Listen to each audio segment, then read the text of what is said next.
We are approaching Christmas and times are very tough in crypto land. We are down pretty much everywhere in the last week, but some tokens are down more than others. Have a look at this list. This is the top 100 cryptocurrencies ordered by their performance in the last week. And the worst performer among them all is Aptos, or the APT token. Is this relative crash justified? Does it make sense that the price went down by a third in the span of 1 week? Is this a potential to buy the bottom? Let's have a look at some data most people are not looking at. Now this is the long-term Aptos price. And it's had its fair share of pump and dumps. During a pump, we can go up by 6x. During a dump, we can go down by 70–80%. Currently, we are rather dumping than pumping. But this is the long-term price chart. This here is the long-term market cap chart. That does not seem to be peaking at the same level all the time. We actually see long-term growth. So while on a price chart, nothing is happening, on a market cap chart, there is something happening. Now, why is there this disconnect? It's because the supply of Aptos is growing over time. So have a look at this. At the beginning of 2023, there was only 130 million APT tokens. Now we are at 424 million. So more than a 3x during that time span. 1 year from now, we will grow by roughly another 50%. Now the growth in the Aptos supply explains why Aptos relative to Bitcoin did not do that well. So this is not the Aptos US dollar price, this is the Aptos Bitcoin price. So how did Aptos perform relative to BTC? And since October of 2022, this went down by 73%. Not really a surprise when the supply more than 3x's. But that then begs the question, are we currently at a low that's worth buying? Is the current small risk worth the potentially high reward? Now we already know where the sell pressure is coming from, right? It's from the expanding supply, it's from investors cashing out, it's from the team cashing out, but there's also demand. That's why we see those regular rallies all the time. How does the demand, how does the adoption of Aptos develop over time? Here is one interesting metric. This is the total value locked of Aptos over time. So this is how much capital is currently bound on the Aptos chain. And this is growing very, very nicely. At the beginning of 2023, we were at 53 million. Now we are at 1 billion. So a 20x in usage. We can also see how this is going up measured in Aptos tokens. And the increase is even more constant. In other words, there's real usage of the DeFi ecosystem. It's not just the Aptos price increasing and thus the total value lock going up with that. It's actually more usage of the chain itself. And it appears as if there is no slowdown, right? We continue to grow. Now this is on the broader time scale, right? Short term, the number of daily active accounts did not really grow. So this is since October of this year. So that's a development in the last 2 months. The number of daily user transactions also didn't change that much in the last 2 months. But when we zoom out, we do see a nice increase. So it's not just a few whales that suddenly deposit much more on Aptos and that increase the total value locked. It's also the number of active addresses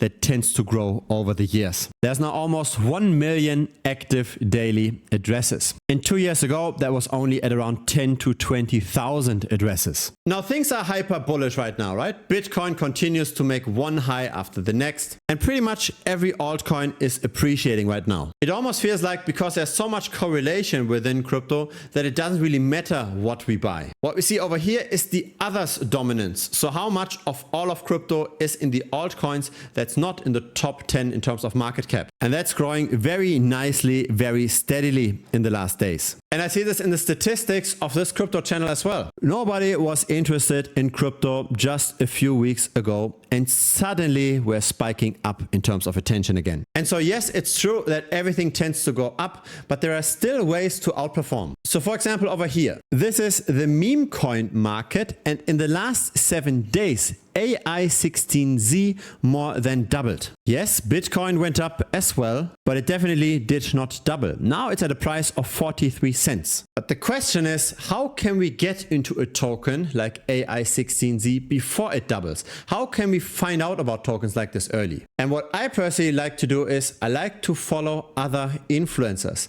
I like to follow insiders. I like to follow people that tend to move the markets, especially for those very small tokens. So have a look at this. Kyle Chessy bought AI16Z on the Jupiter exchange on Solana for 1.8 cents. And he didn't just buy once, he bought several times. Since then, the price went up by more than 2,000%. Now, who is Kyle Chessy? He's an influencer that tends to buy tokens very early, where of course not every single token makes these kinds of returns, but it's a bit like VC investing, right? You make 10 bets, you hope for 2 of those bets to make returns like this, and you're okay when the other 8 out of those 10 bets don't work out as well. So here we go, here is his channel. He's got 138,000 subscribers, and we track 12 of his wallets. So this is how wallet tracking works, right? You use on-chain analytics to find out who owns what wallet.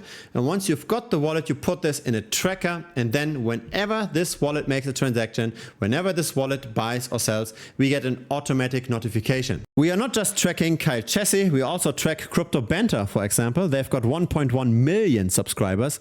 When they talk about a token, especially a small cap token, that token definitely goes up because there's a lot of attention on the token, right? Attention equals purchases, purchases equal a higher price. We've got 33 of Crypto Banter's wallets. And we're also tracking, for example, Alex Becker. He's got 1.5 million subscribers. We've got 12 of his wallets. And so really, I believe this is the way to beat the crypto market. It's to know more than most. It's not just to pick random tokens in a list, hope that they will make a 2-3x in this bull run. It's actually to be early. It's so early that most people don't know about this yet. I believe in this strategy so much that I made 8 dedicated tutorial videos just on wallet tracking. So how can we find influencer wallets? How can we track them? And how can we then also interpret the signals that we get from the tracking? It's all part of the premium membership of this channel. The link is down below, thebitcoinstrategy.com. Premium is not just about wallet tracking. It's also about backtesting. It's also about macro indicators. It's also about risk mitigation, portfolio diversification, etc. There's more than 100 tutorial videos in total in premium. And so yeah, people are very happy. Feel free to stop this video over here and read this feedback. The most important thing is, of course, once we have those kind of signals, that we also get some feedback from the rest of the community, right? That we discuss when should we buy, when should we sell, what are the current on-chain analytics. That's why I've got dedicated chats on the individual altcoins as well. So feel free to check it out. Feel free to invest some of the gains to make the portfolio grow even faster. There's also a 1-week money back guarantee. So in case you don't like premium, just message me within the first week and I will refund you 100%. You really have 0 risk. Now, the tokenomics of Aptos are very aggressive. The supply expands very quickly, another 50% in the next year, and that's of course bad for the price development. At the same time though, we also see continued adoption of the chain, and then the question is, what is faster, the supply expansion or the chain adoption? Most altcoins tend to be higher correlated with Ethereum than they are with Bitcoin, and so the relative valuation chart of Aptos relative to Ethereum might give us a hint of how much potential more downside there might be relative to the upside. So have a look at this. This is now Aptos relative to ETH, and there are 2 potential floors. We are very close to one of them, which corresponds with the low in December of 2022, but there's also a second floor, and that corresponds to July of this year. There might be a potential underperformance versus Ethereum of another 33%, but there's also upside of 80%, maybe even 317%. Again, relative to Bitcoin, we already seem to be very close to the all-time low. And so nobody can say for sure if this is the absolute bottom, but I do believe that buying now a little bit in this very depressed market might make sense. Again, we see very, very nice growth of the ecosystem. Crypto is all about buying low and selling high, and obviously Aptos right now is not very high. If you got some value out of this video, feel free to subscribe. I publish these regularly. A like would be very much appreciated as well. It helps the channel grow. See you in the next video, or see you in premium. Cheers!